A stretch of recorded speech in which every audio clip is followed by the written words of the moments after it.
Alrighty, testing. Alrighty, testing. Alright, that's absolutely cringe. That's absolute cringe.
Holy like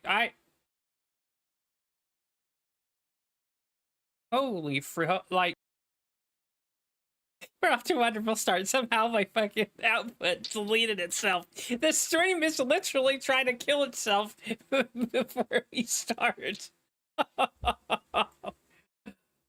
Oh no. Oh man. Oh jeez. All right. Oh, give me Christmas. All right. Welcome one and all. Give me a minute while I figure out how to work this 10 tons of elements on this OBS. Oh man. What a disaster. Quite frankly, this is one of the worst streams I think you're ever gonna watch. Put on by the worst, shittiest streamer. That is me, ETTemplar.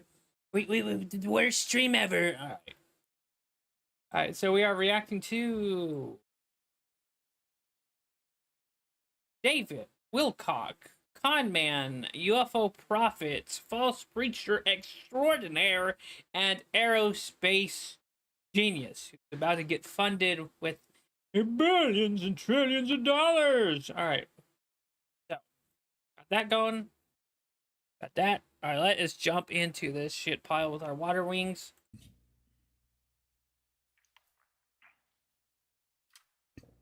Oh.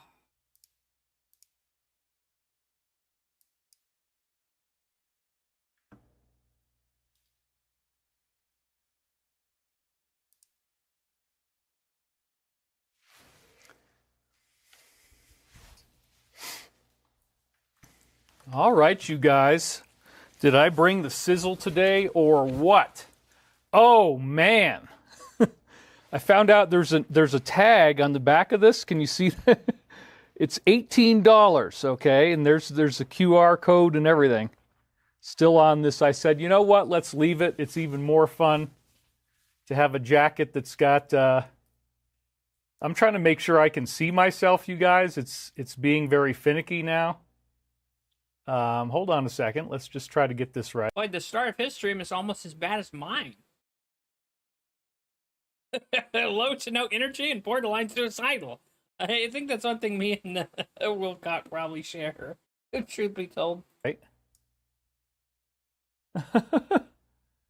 Well, I guess my video is going to be way off, but that's okay. YouTube is doing very, very strange things. It won't let me work the way I used to work. I don't know if they've just changed the way they do it, but anyway, welcome to the show. No, that's you just being a techno-tard and not being able to figure stuff out, Wilcock. If you notice with David Wilcock, like every other grifter out there or any other grifter that you've came across or a prosperity pimp that you've came across, there's always a certain disaster. There's always a crisis. So if you want to become a masterclass grifter like Darkside Phil or David Wilcock, you always have to have a crisis. And no matter how small it is, you pump that crisis up to where it's like Avengers Endgame level disaster and tragedy to you. Is that that's how you do it. That's how you rope in gullible people. If you push and sell bullshit hard enough, people will believe it. And yeah, let's keep going. Oh, this is David Wilcock. I'm so glad to be here today. I've had a bereavement. This woman, who we will give her a pseudonym because of this stalker I have who goes after everybody and their families, but her name, we'll call her Brianna. And she did an impossible ski slope and died trying to ski down this slope. That's pretty hardcore. My condolences. And it's been intense, you know. And notice how he uses the loss of his friend to segue right into grifting. So again, waste no tragedy, waste no crisis, and use that to really grab the heartstrings of the viewer. That's if it's one thing I will have to say about David Wilcock here and 𝕿𝖊𝖒𝖕𝖑𝖆𝖗 is they can manipulate the smallest crisis or even big crisis, is very real stuff, like his friend dying here. He instantly mainlines it to about him. And I think we're going to find it out later. No, it's been a very intense process. I found out on Tuesday, and I've had a sprained foot the whole week on the right side around the big toe and then on the ball underneath. I couldn't walk right, and I've had extreme pain. Just the pain is so strong when you're lying in bed that you just basically have to fall asleep in extreme pain. That's See what I mean about grifters? He's taking, we've all sprained our feet, right? And I get it that everyone has different tolerances to pain, right? Everyone is different in that aspect. But you see how he's already playing the victim. And that's why this is where Stephen Cambion also is such a cash cow also for David Wilcock. Because David Wilcock always now has that permanent threat, that permanent crisis that he can call on for donos and grifts like all the time. So in a sense, he thrives off of the criticism of Stephen Cambion and Truthseekers, and he should really be thanking Stephen Cambion for even for that, and it brings all the skeptics over to his stream to watch out Morbid Curiosity. There's Buffalo Sponks. There's so many other people that watch his streams, and they do a David Wilcock bingo, and they make a game out of it. So really, David Wilcock shouldn't be threatening to sue Stephen Cambion or threatening to sue Truthseekers. He should really be finding ways to co-opt. I mean, he already has, in a sense, the drama with Stephen and Truthseekers.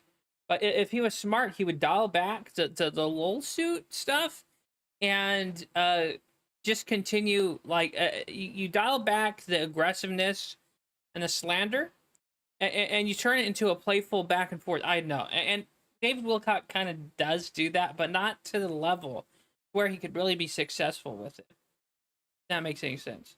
That's what you end up doing. So it hasn't been the greatest, but of course you're gonna blow your see everything he does. You know, if I had to blow my nose, you know, like some kind of savage in midstream, you know, you can mute your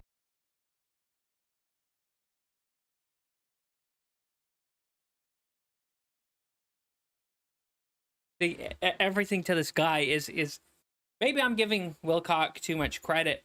Everything he does is to garner and leech out those super chats and donos. I mean, for an alleged con man, he's killing it. all things considered, you know, thank you for your condolences. Oh my God, we're only 2 minutes in. I do appreciate that. Sorry to hear that. Stay strong. Anyway, thank you for all your help. Thank you for all your support. I decided that even though I've got very imminent legal issues going on and all these other things happening, I'm not going to stop the show. This is my job. I need to be here. I have an important role, I feel. and it's my source of income. And if I don't do it on Sunday, then a lot of you guys end up missing me. So I just want you to know that I'm good and I'm here. And let's see if I can maybe get a little more time on the timeline. There, that looks good. So I'm not unhappy. It is sad when you lose somebody like this. What do you mean you're not unhappy? You just lost your friend. So which is it? So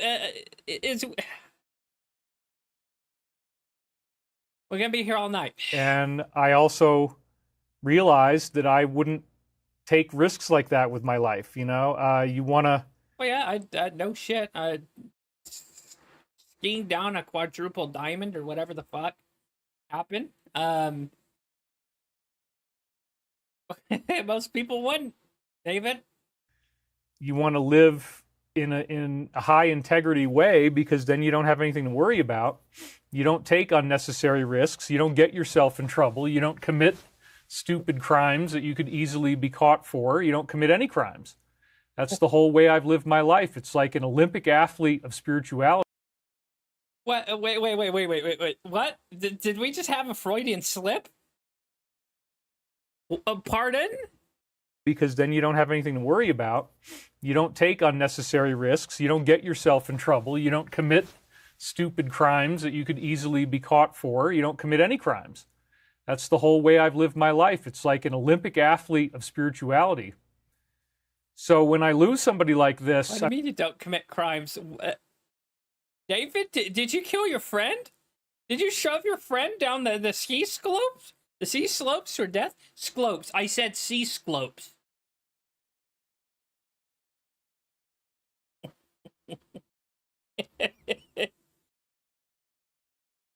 Ski slopes.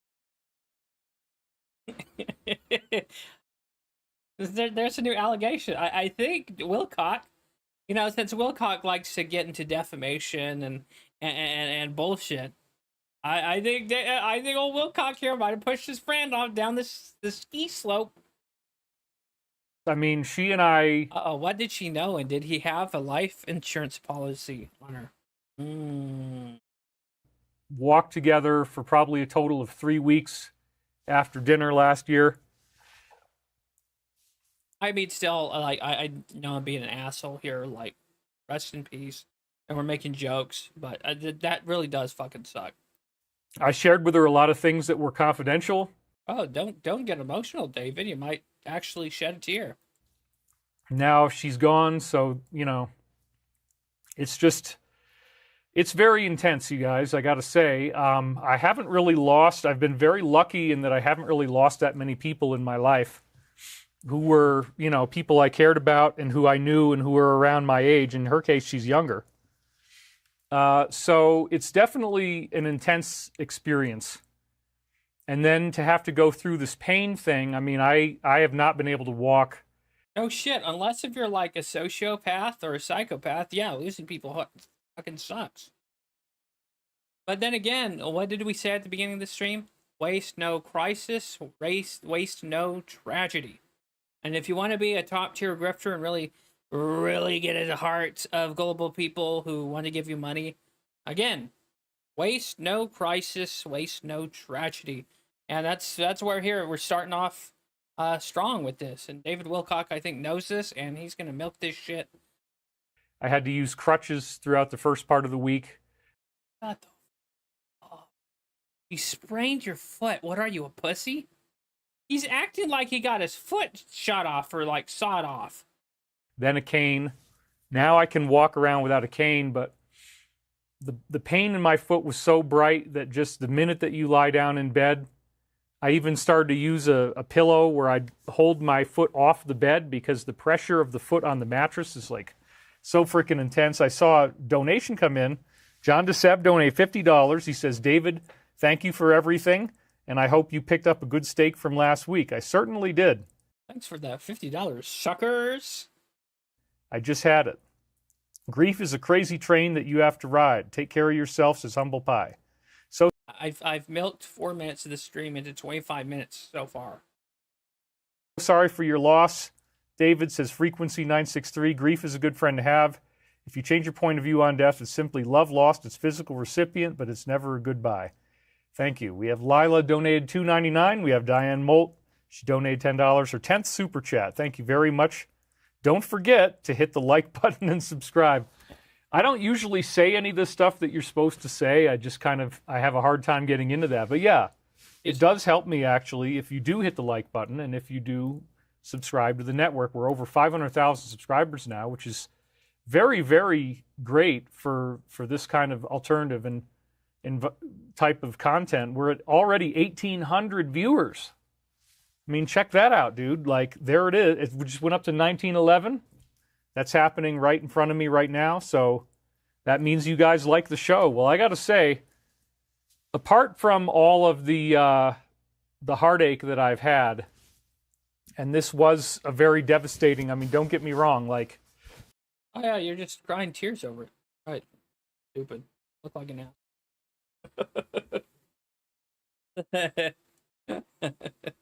ass. Losing Brianna was a shock because, you know, I opened up to her more than anybody else since my divorce. And she's freaking totally dead. I mean, like, the last 2,000 feet of her ski descent through something called a chute, she had lost control. And so I would imagine that it was almost instantaneous. You know, I don't. Not really, David. If you're skiing down something called the chute, which I imagine is probably a narrow like valley, and you fuck that up, that's probably a solid, what, 3 to 4 minutes of absolute terror before you contact the bottom at terminal velocity. Yeah, it's pretty quick when you hit the bottom, but on the way there, fuck. I don't understand that. I don't understand taking risks with your life where you might not win, but you want that rush, and you're willing to go to that extent. And that's the type of problem that we have with criminal behavior. You know, we have criminal behavior on this planet. People who get off on, let's make sure I'm not missing your donations. People who get off on hurting you, and you know, that's another type of a rush. That's different than skiing down this massive. Why not just say Stephen Canby and the Truthseekers at this point? Know what you're getting at. 9-degree angle slope that's so freaking long. I mean, the thing's illegal. She did something illegal.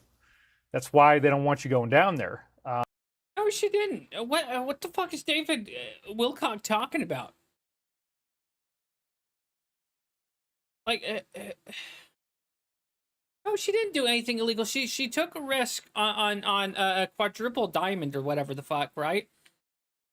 Down something called the chute, gambled and lost. That's not really illegal, David Wilcock. Anyway. But anyway, Rob of Broccoli says pick up a side dish for the steak. $20. That's a pretty darn good side dish, man. And Richard Whitney came in. So we go from him giving this heartfelt story about his friend, his female friend that fucking died on a skiing slope, something called the chute, at a 90-degree incline, to, oh yeah, I'm gonna have a side with my steak. Are you? See, this is weird, dude. How do you flip? Like, you know what I mean? I'm no therapist, no psychologist, but that's strange. Men for the win. Oh yeah, Brianna, she went down the chute, impacted the ground at terminal velocity. She looked like a busted tomato can. Hey, Jimmy Largepeen for $20. Have a side with that steak. Yeah, I think I'm gonna have me a steak. Maybe some tomatoes. Now that I think about it, like, you see what I mean? The heavyweight champion King Kong on top of the Empire State Building. He's swatting away the airplanes that are trying to knock us down. So sorry, $200. So sorry for your loss and injury. It's red. You can see that. Thank you for all you do. Your wisdom, honesty, and bravery is astounding. Peace, love, and light. Namaste. Woo! And we're up to already 1987 viewers. We're nearly 2,000. You know what? This is a joke. So I can say this before I say this. This is a joke, what I'm about to say, but I would crucify someone. You know what? Well, we already started the joke, so I mean, I'd crucify someone to get the gullible idiots that's willing to dole out money to David Wilcock like this. Oh man! Tell you what, I mean, what he's doing is profitable. Yeah, we do have to give it to old David Wilcock here, super alien bullshit man, like supreme. I mean, I couldn't try and bullshit this hard, and even if I did, I don't think we could get the levels of tomfoolery of followers that he gets. Soak your foot in Epsom salt. You could also wrap it in a soaked paper sack with Epsom salt. That will help. Well, you know, I appreciate the suggestion. Maybe I'll do that. Adrenaline is a dangerous goal, yeah. So tell us more about Brianna. Well, I don't want to give away too much so that Steven starts harassing her family, because that's usually what he does, and he's extremely vicious. It's unsubstantiated. Fucking goober. But let's just say that she was somebody I really cared about, and we had, I was walking with her every night for weeks, and, you know, she means a lot to me, so it's shocking. Are you telling me you didn't smash that box, Wilcock? It's like really intense to process that. Oh, I'm going to hell for making these jokes, by the way. So no one needs to tell me that. You know, we were talking about 𝕿𝖊𝖒𝖕𝖑𝖆𝖗. She was in that video that I shot of the Northern Lights. She's not the one speaking, but she was actually there in that video. So if you go back and watch the video where I'm doing the Northern Lights, you know, she was in that crowd. Now, we didn't fool around. There was no romantic activity or anything like that. I just want to be clear on that. Bummer. But we just had a very nice brother and sister type of friendship that had gone on for many, many years. And it's really, really shocking. So I, you know, don't know what to tell you except to say that between my foot and this, it's been a very rough week. But at the same time, like, how can I really deny that we had something that could have turned into World War III and it just frickin' went away like that once again? And these things keep seeming to happening this way. Jackie, baby, have a dessert with your steak and side dish, and she donated $10. Thank you very much. It's right there. Matches the jacket. $10 donation matches the jacket today. I am the yellow jacket man once again. Again, we're just jumping from the loss of his friend to talk. This $18 bomb-ass sizzle. Who could believe, right? Only $18 for this. I mean, like, what an incredible deal. I could believe it. You look like a dumbass. There's the QR code, but you probably can't see. Maybe you can. Let's see if I can look at it in the thing here. I'm down. It's not an Armani or Cartier. All right, dude. There we go. It says $18 right where my finger is. So I would say that's a darn good investment, man. You get that kind of you get that much sizzle out of your $18. That's, yeah. If I get that much sizzle out of my $18, fuck. 1 point for David Wilcock. It's like one donation, you know, and we're in business. We're looking good, feeling good. I'm sorry for your loss. Everybody's saying prayers for your departed friend. Yeah, it's very intense. I mean, we had talked about that ski slope together, and I had joked about it being like impossible and that it could kill you, and she did it anyway. So, you know, I don't really understand what happened. I think it is possible Steven might have killed this woman and staged it as a ski accident.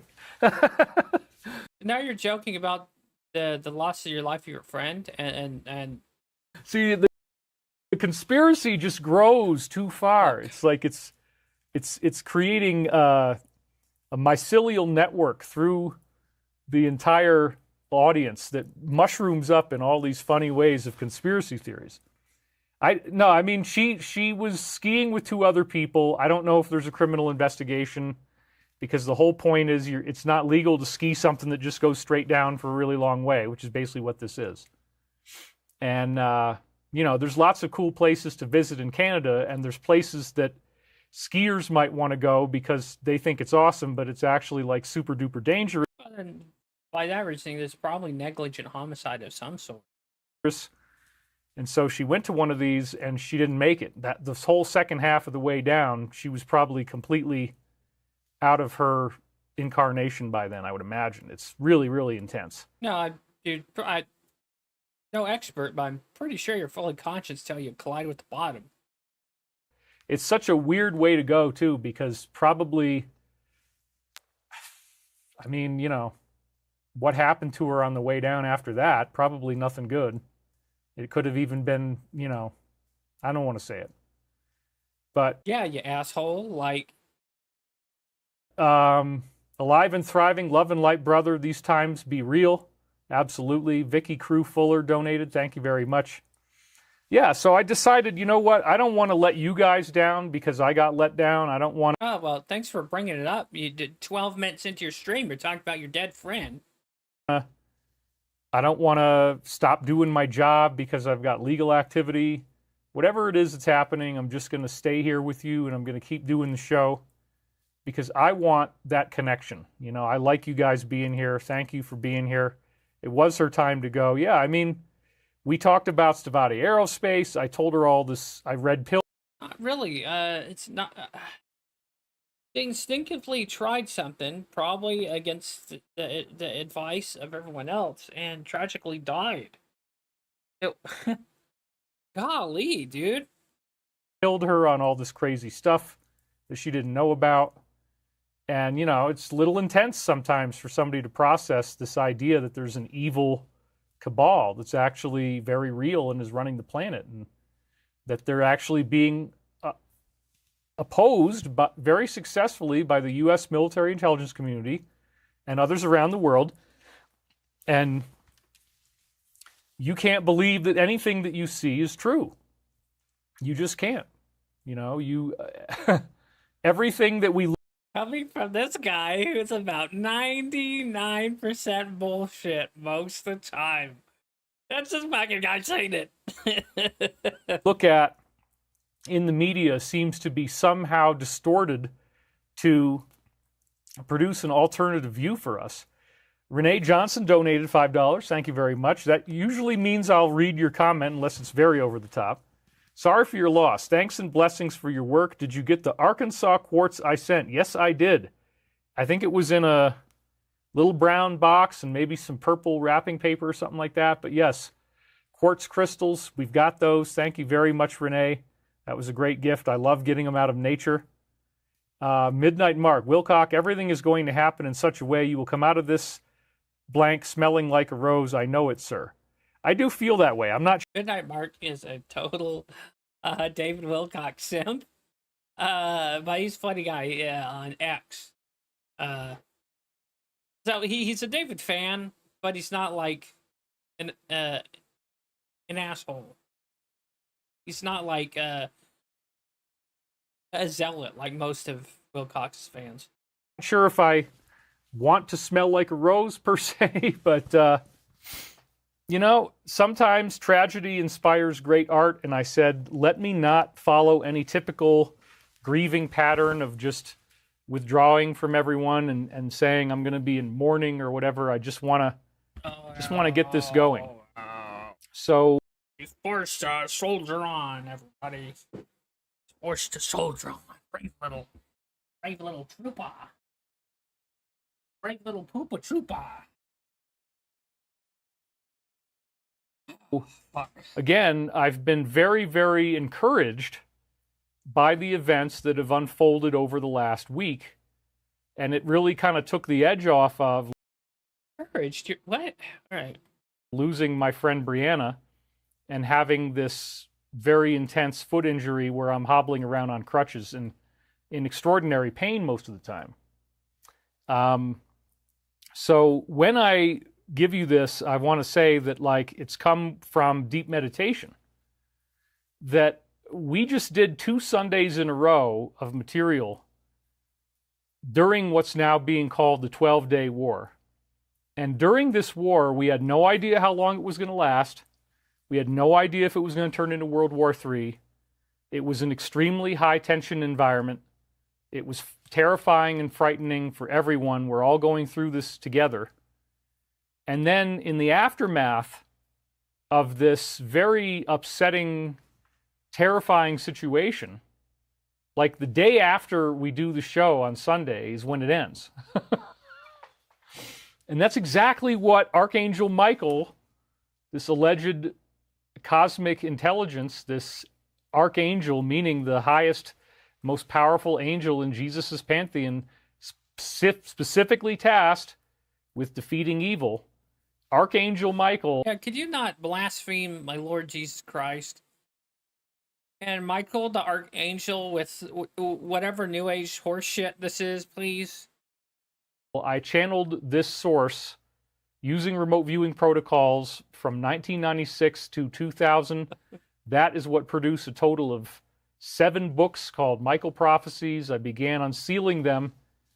In other words, I had dictated this stuff into my tape recorder as if I typically lay this story out for you, because this is going to get really intense today, so please don't think I'm repeating myself unnecessarily. I dictated into this tape recorder following the protocol of being so far out of trance that my body can speak and I have no idea what I'm saying. And it's typically a whisper, so the tapes sound kind of scary when you listen to them. Later, let me translate for you. He did some mushrooms and had a pretty good trip. And that's what the result of all the streams ever since that day to now. It's all superficial, hallucinogenic bullshit. Or demonic possession, whichever you choose. later on, I got to whichever you choose to believe. The point where I could do a voice that actually has some volume to it. But it starts out as a whisper, and that kind of freaks people out. But you want to make sure that you speak in a way that doesn't wake you up out of trance. And it took a long time of doing it before it graduated from whispering to speaking. By 1999, I was again using this recording device with audio cassettes inside. And those cassettes are actually right here. So we have all the physical evidence. And these tapes were produced using typical remote viewing protocols. And I would isolate my mind from the process. I would speak, not knowing what I'm saying, and then I read it later on, and it's fascinating, and sometimes it makes sense, but it can be very encrypted language, very strange stuff. So I dictated these in 99, but it started in 96, ended in around 2000. And it turns out that I stopped paying any attention to it after 2004. 2005-ish, I just said, nobody wants this angel channeling stuff. It's not a successful way to run a metaphysical UFO-oriented business. Did you just hear what he fucking said? Did you just hear what he fucking said? Run a UFO-orientated what? Run a metaphysical UFO-oriented business. Metaphysical UFO-orientated business. If that isn't legalese and longhand for I'm full of shit, and this is bullshit. Talk about putting sprinkles on a turd. The top guy in the field, Richard C. Hoagland, says, David, you need to just cut the cords with all this angel channeling stuff and just get into hard science. And I did. And I actually did a lot better. I ended up getting on Ancient Aliens. I ended up getting book deals that turned into 2 different New York Times bestsellers, which is very hard to achieve. Not really. The dirty secrets to getting on the New York Times bestseller is to buy your own fucking books. So what he probably did to be on the New York Times bestseller list is he probably took out a small loan and he bought a shitload of his own books to prop up the sales. It's a dirty little known secret that's what authors do to pump up the sales of their books. And it's not exactly seedy, but it's a little trick people would utilize. And if this guy isn't a king bullshit trickster, Because you can't honestly tell me that he would make the New York Times bestseller talking the shit. Many authors have never gotten one of those. I actually have 2. So I Oh, shut the fuck up. see some donations here. C. Fabian donated. Thank you very much. Let's see if I missed anybody else. We got that one. Renee Johnson with the quartz crystals from Arkansas. So yes, I did not know when I dictated that work in the late 1990s that it was going to turn into something very important. I did not know that it was creating a time loop that was going to extend between 2021 and 25. I didn't know I was going to be living in this house back then, but the readings absolutely did. I didn't know that I was going to be going through a divorce. The readings in 1990s absolutely did. You know, I've been stuck here for 4 years, and it's an unsavory environment. It's 8 months of winter a year. We're finally in the 4 golden months. And I don't want to blabber on too much about this, but I do. The whole underpinning of today's show is what this Michael contact said. So please don't think I'm rambling or wasting your time. This is very critical componentry that I have to install to get you to understand what has happened here. Why didn't you start with that and not go on for about 18 minutes prior about trying to milk sympathy because your foot hurts and your dead friend? But tomato. Again, as a supreme grifter, you know, do have to say this again. Face no tragedy, crisis. Now, the weirdest thing about the Michael prophecies back when they first came in was this frequent mention of a transformation of what it means to be human that's going to happen to all of us on Earth. And they called that ascension. Oh. So this is not a typical concept. This is more fringe than just about anything else. This idea that the human being might transform into... Fringe is one way of putting it. What he means is bullshit. A Christ-like entity, but... That's blasphemous, in my humble opinion. No one, like, if someone's saying they're Jesus Christ, or they're a Christ-like entity, run. Absolute heresy. Yet in the Bible, in John 14:12, Jesus says, "As I do these things," meaning miracles, "so shall ye do them, and greater things, for I go unto my Father, Mother God." The original Aramaic is Father, Mother God. There's no paternal gender that is exclusive of the other one. That sounds like Gnostic garbage to me, Chief. I think you misread that one. But he meant, so as unto you as to do these things in that time, the apostles were giving the ability to heal, cast out demons, and to commit miracles.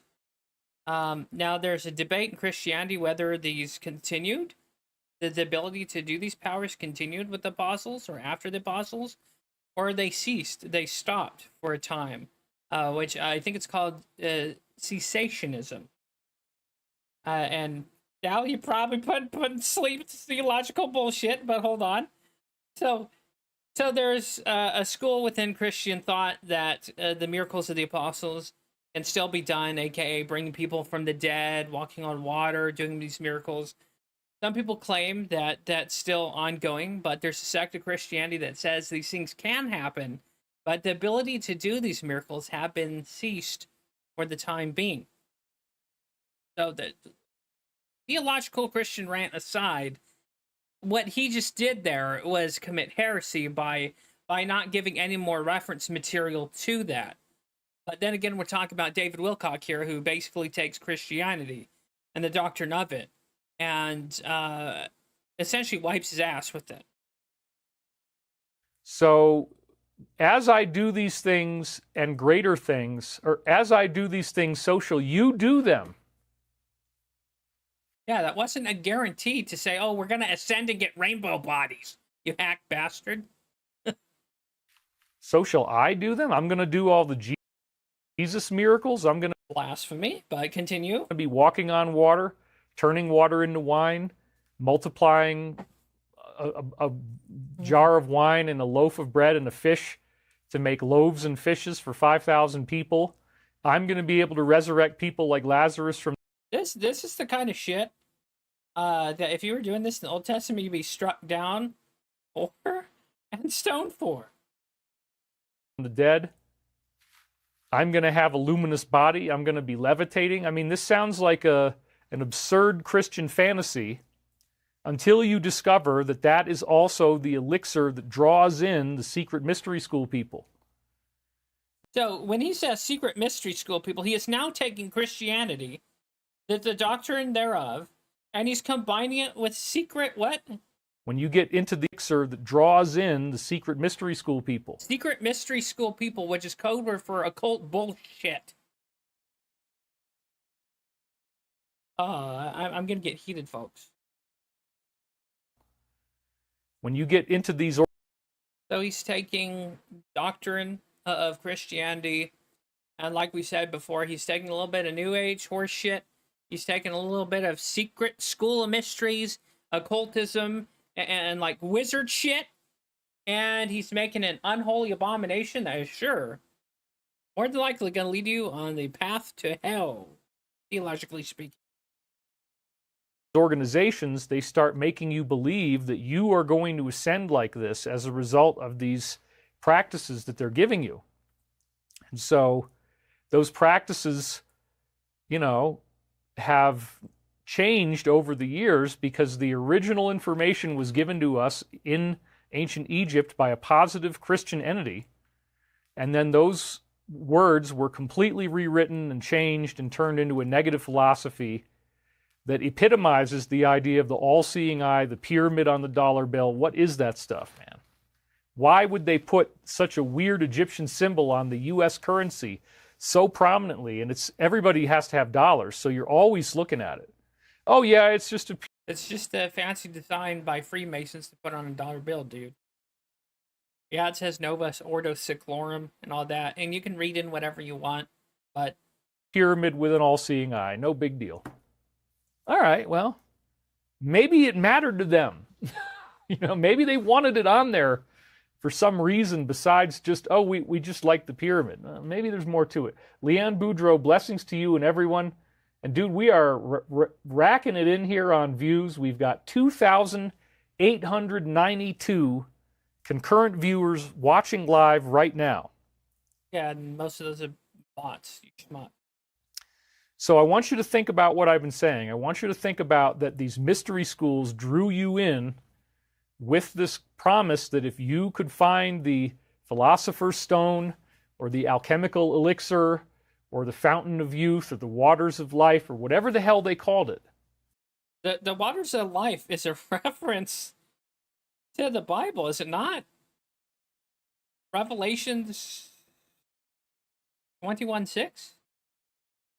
So what he just said there, like I am the Alpha and Omega, the beginning and the end. I will give to him a thirst.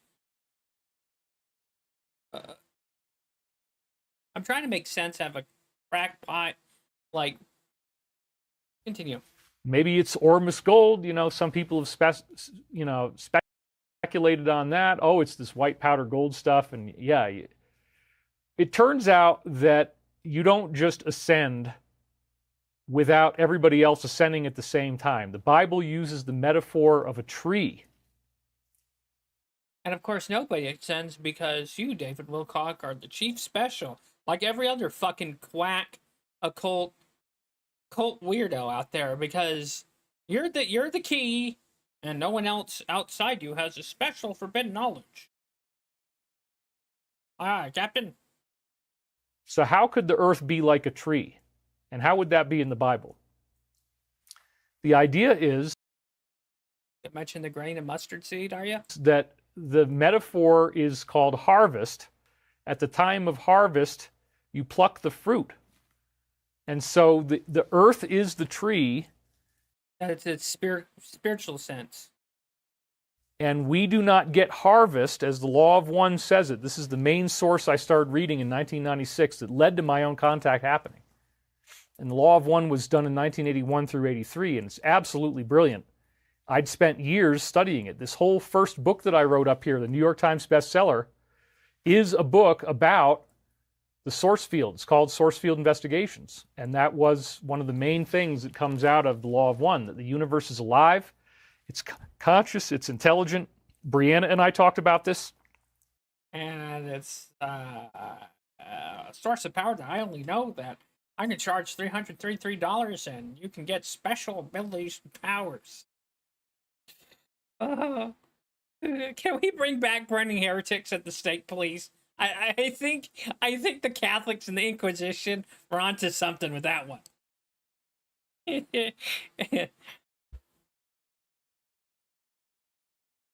Fetch the firewood. Burn the witch. I totally loaded her up with Law of One philosophy. Gross. You know, and maybe she's learning more about it now, learning more about these other realms I was telling her. I mean, who knows? But I believe she's in a better place, and she's in the afterlife. She may have been hanging around me and helping me out. I haven't really... God. There's been some ghost stuff. Let's just... Now he's saying his friend that recently died in a tragic skiing accident is now attached herself to him as a ghost. Are you fucking kidding me? Is that where we're going with this? Just put it that way. There has been some ghost stuff going on. I don't usually talk about that too much, but the ghost stuff has gone up a lot. So that might be her in part being around. It's also... Well, you asshole, if that is indeed, let's just say theoretically, your friend's a ghost hanging around you, and if you truly love this friend, you'd be like, hey, it's time to move on. You've unfortunately passed, and it's time for you to go, like...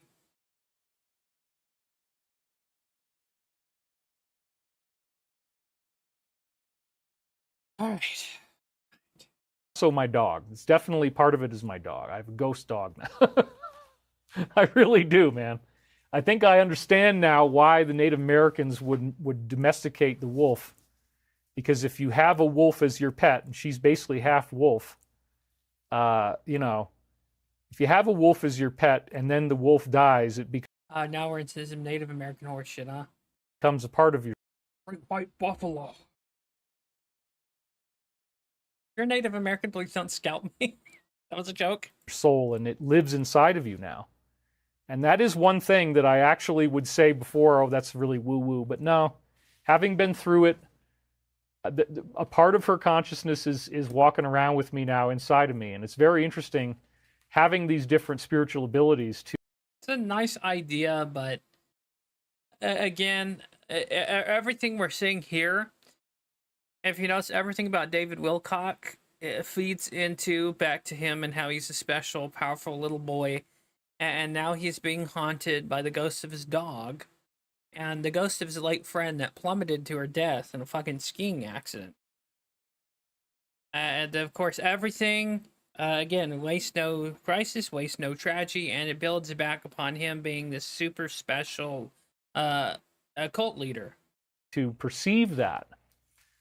But I really don't like the ghost stuff, you know? Like, let's not have you do something funny that I see out of the corner of my eye. I'm not really that into that, you know? But that has been happening. So I want you to consider here, the law of one is telling us the entire universe is made of one infinite creator, one consciousness, and it creates 7 levels of existence that have different vibrational frequencies associated with them. And those frequencies are maintained by photons that have that frequency. So certain stars are going to give off certain photons that will maintain perhaps a higher frequency than one we have here. So you could go into another solar system closer to the center of the galaxy that has a higher frequency coming off of its star than the one that we have. And in that frequency, you wouldn't be able to last with your lower level DNA. Your DNA upgrades along with the photons. So we're... What the fuck is this guy talking about? In third density. We have third density photons coming out of the sun. They're hitting your skin when you go outside. They're going into your eyes. Ultraviolet can be ingested through your eyes and your skin. It's actually very good for your blood to be treated with ultraviolet light, as it turns out. So you don't want to just get sun through glass. You want to go outside and walk outside in the sun. And that's one of the things I've been doing. I can't really walk, but definitely I've been taking sun baths. That's why you'll notice like my chest looks great. Oh, It's please all, don't take off your shirt. I got some color there from being out in the sun. You want to do that. You know, that's really going to help you. So we're getting from our sun now these fourth density photons. And what they're going to do is transform our biology. It's already starting to happen. So people are getting weird paranormal experiences. This guy can bullshit County, ladies and gentlemen. This guy is going for the gold as far as esoteric pseudoscience horseshit, isn't he? He's wow, fourth density in my asshole. Oh my god. And ascension type of stuff and synchronicity and really cool positive things are happening. But at the same time, when you start dealing in this arena of heightened spirituality, wow, all of a sudden you guys are throwing money in my face. Just wow, what a coincidence. The cult leader bullshit, now they're throwing money at him. And that's really what it's about. That's what this whole David Wilcock shit that's going on right here, that's all what it's about to him. I would almost be willing to believe that everything he believes and what he's talking about now, he doesn't believe in any way, shape, or form. He's just stringing people along with pseudoscience, theological mumbo jumbo. It's about on tier with L. Ron Hubbard. It's like an exotic dancer, you know. I'm just, the dollars are just going right into my G-string. We got alive and thriving. I'd rather be watching exotic dancers, actually. Wilcock. Thanks for the image, though. The animal soul Would mind having a nice fat ass undulating, like... lives in all, part of the body. I got a sickness for the thickness. Yes, that would be what they call second density in Law of One. Thank you. Vacapalo, sorry for your loss, David. Cynthia says, I literally plucked a nice juicy strawberry right when you said that. Isn't that interesting? People get their own synchronicities off of me. You know, that's fascinating thing. So the Law of One philosophy. Early, David, well, how about some synchronicity here? Why don't we get some money, you son of a bitch?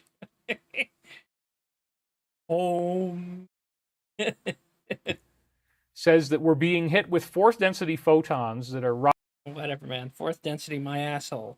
Rising the level of our DNA, and we've actually shown how the photons of one species can influence the growth of an embryo of another species.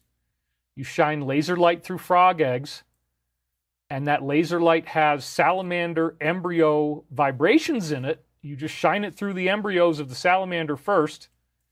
Those salamander photons hit the frog eggs metamorphosize into salamanders. This was scientifically proven repeatedly in a lab. I have the laser that you need to replicate it here. I bought it from the guy that did it, Dr. Peter 𝕿𝖊𝖒𝖕𝖑𝖆𝖗. It's called an LGN303. It has a transverse wave in it, so most of the laser is going out this way, but it has a 9-degree angle in it. Yeah, you're so full of shit, man. Masterclass in bullshit salesman. Oh, got a salamander embryo laser beam. Don't turn on too high a frequency because you might make the salamanders gay.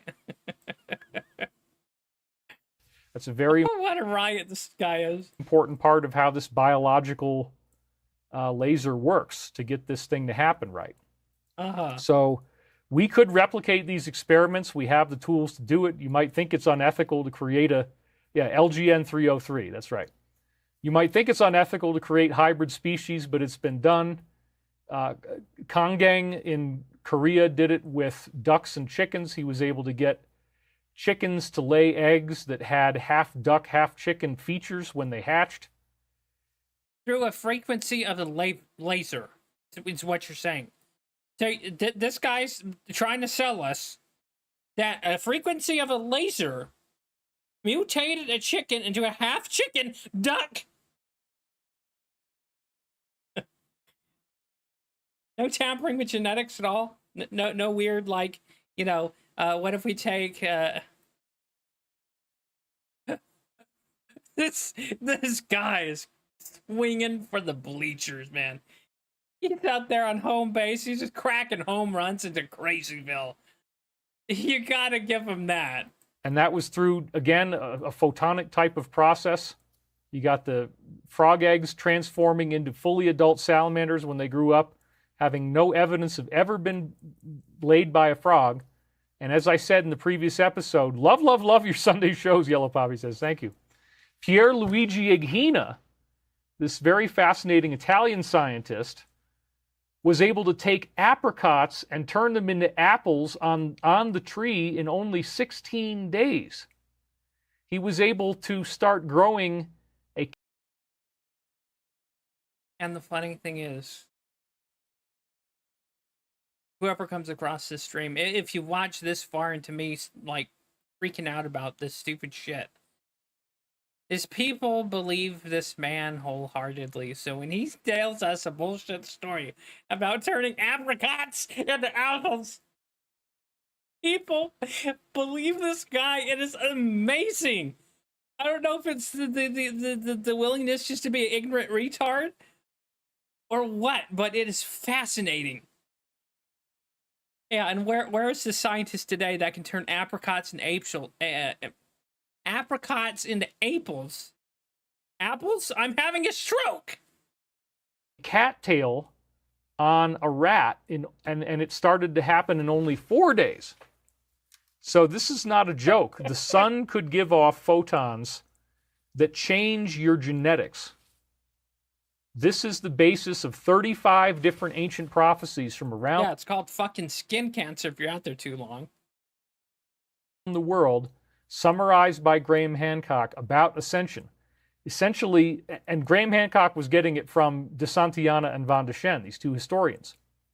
So this is a very, very relevant part of the story, that you look at every single ancient tradition of spirituality that ever survived in any type of written form. We would normally call these mythologies, but they all have incredibly weird similarities, like they all analogize the solar system as a mill for grinding grain. Well, the grain mill has an axle in the middle, and these myths usually involve the axle breaking and then some type of transformation of humanity afterwards. Well, that's the idea of the pole shift. So we were expecting that because of 35 different mythologies, they all talked about in various ways, like the grain mill or the axle. Alive and Thriving says, the look of roses that are looked at. That's poetic. Thank you. With the axle of the grain mill, it goes into the ceiling, it rises vertically, and then you spin this millstone around the axle to grind your grain that you've put into a big container. Oh, you turned it into bread. Oh, fuck. And you grind it down to flour. So this is something that the ETs apparently taught us how to do. They may have actually brought wheat here from another planet as a gift to us and then taught us how to cultivate it. And so while they were doing that, and they're teaching us how to use the grain mill, they wrote mythologies about the grain mill because people were excited. You know, you can store grain, and if you're in famine and you don't have any game you can hunt, you've actually got food. That's a huge development in society that gets you out. Or the Syrians. Or what's the ancient people before Syrians? Or maybe it is the Syrians. Fuck it, who cares? Figure out how to plant and cultivate grain and wheat. Out of the hunter-gatherer. But no, can't be that simple. It's gotta be some, like, ancient aliens horse shit. Where some Martian was like, here you go, retards. Here's how you make bread. Or mead. Phase, where you're not just living hand to mouth. You actually have some degree of reliable food that you can call upon. So grain is great, you know. And depending who you ask, you know, the hunters and gatherers of early humanity, you know. Me grug. You eat colored berry. We collected basket. No, it wasn't that. Some piece of shit alien came down and told the savage humans how to do it. Okay. Grain mills are great in making flour and storing it. Then you can put water and an egg in it and bake it, and all of a sudden, could be 10,000 years ago, but you've got delicious bread. And then you can make butter. You can make mead, which is a meal replacement. I think even in like early Germany, medieval Germany, beer was quite literally, mead was quite literally their meal replacement for the day. And their like source of food, because sometimes even the water was more dangerous than the mead, weirdly enough. You can churn butter from your own cows. So you've got the bread and butter. So bread was a common thing during the time of Jesus 2,000 years ago. And even before then, but again, we can't have just simple history. We got to interject alien bullshit into every facet of ancient human history. Because a whole bunch of fuckwheats want to make some money. And the beings that taught us how to make that stuff, it used the grain mill as a metaphor for the Earth's axis, warning us that there could be a pole shift, that the axle breaks, the person who's pulling it gets killed in some cases, the hero dies.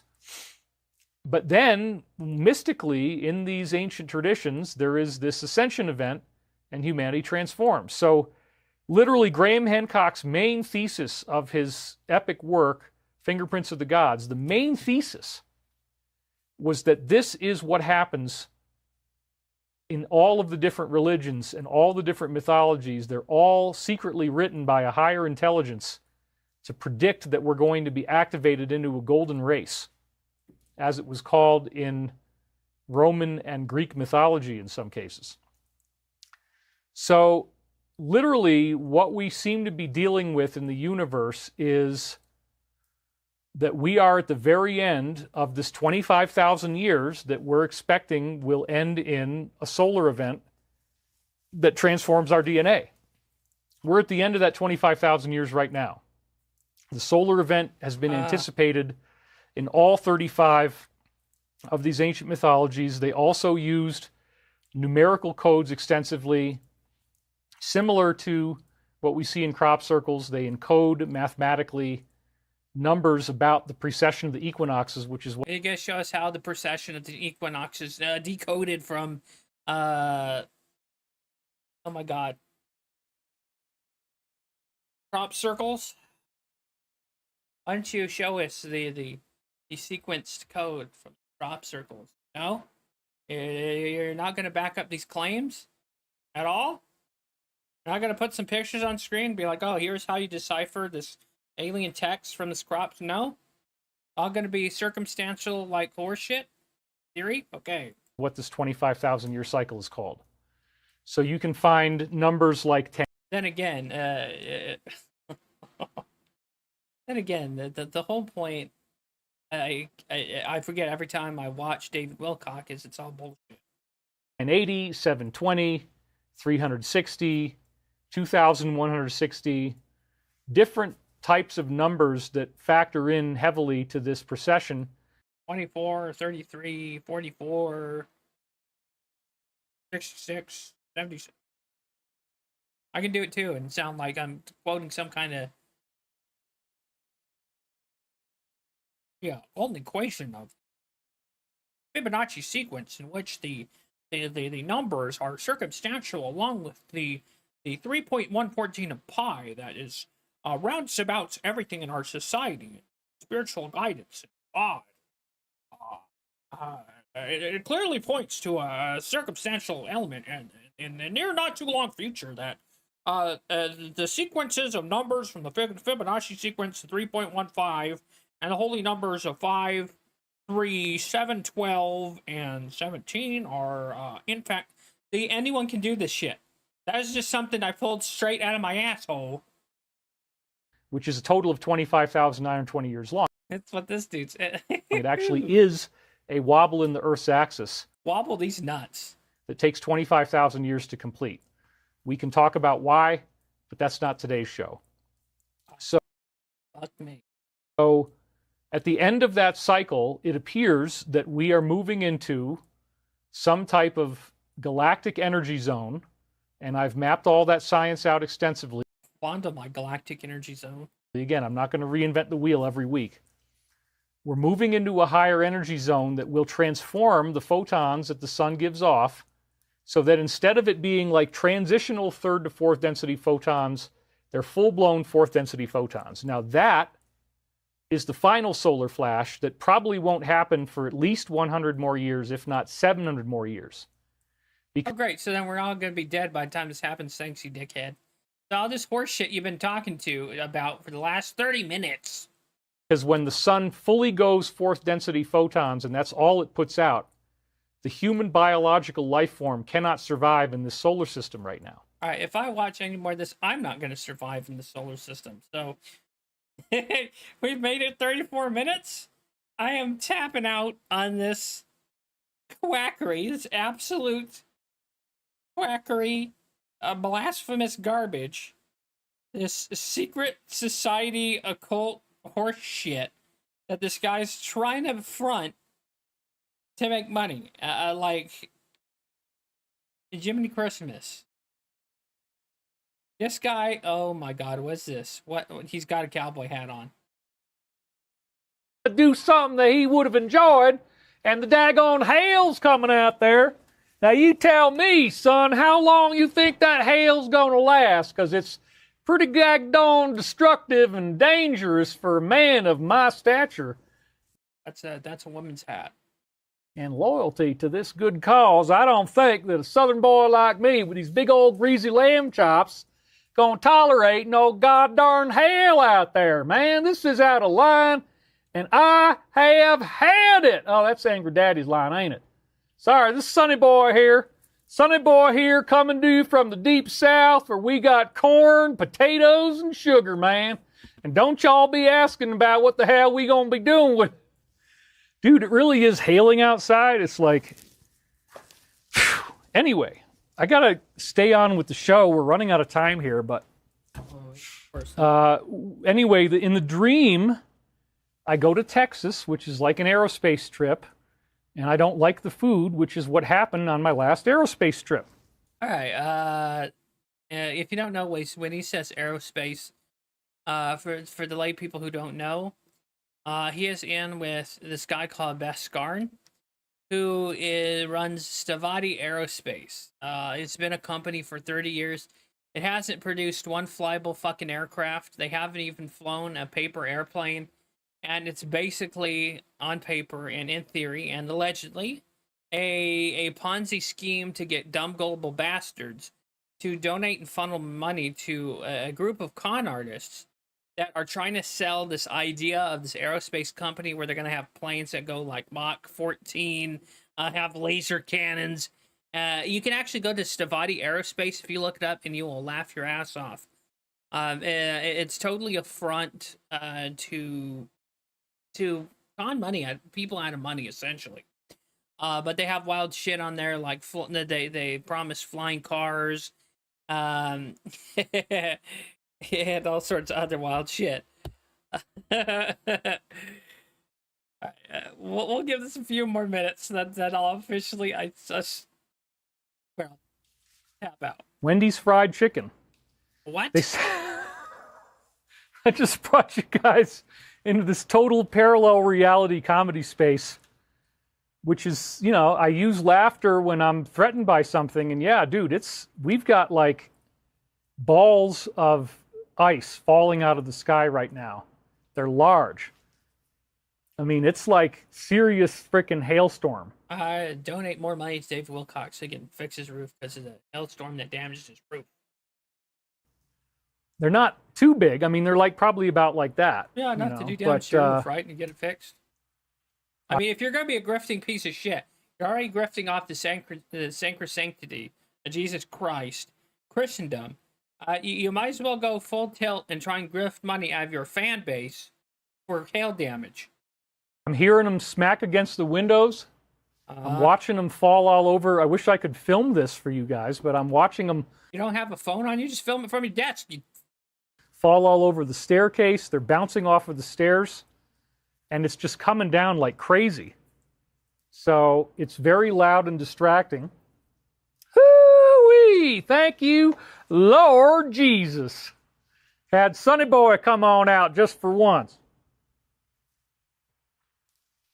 Anyway, we got to get back into it, so let's do that. Got to keep you guys laughing when I'm under this peril. The devil can't get me any other way. He's going to try a hailstorm. Okay, fine. All right, and with that, we're officially going to tap out of this bullshit. That was David Wilcock. So if you catch this stream after it's been live, and if you watch this far, an hour and 20 minutes, I mean, like, flip out and react to this quack son of a bitch. You're legendary. Thank you. And if anyone's been watching this while it's been live, you're a legend. Thank you. God bless you. And see you guys next time. Holy shit. I mean, this guy, he's got something going on with his grift. He's got a cult. He's got quite a hefty amount of people who day after day, stream after stream, like, front load this asshole, this religious quack full of money. I can't say it's not profitable for the guy, but it's doing pretty good. I think he makes what, 150 or more than 150,000. He makes quite a shitload of it, even after the YouTube take of 30% from the supers. And God knows how many private donations in PayPal and other ways. And of course, one more thing I'll mention. With this aerospace company, he always says that they're going to get funded, right? They're going to have some mystery billionaire drop billions of dollars for the aerospace company. and it's going to turn around. They're going to finally build these hypersonic 6th generation fighters. Oh, man.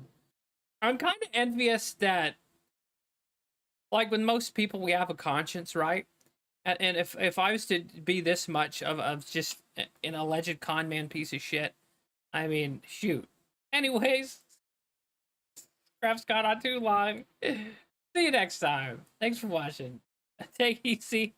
Have a good one. Oh, fuck.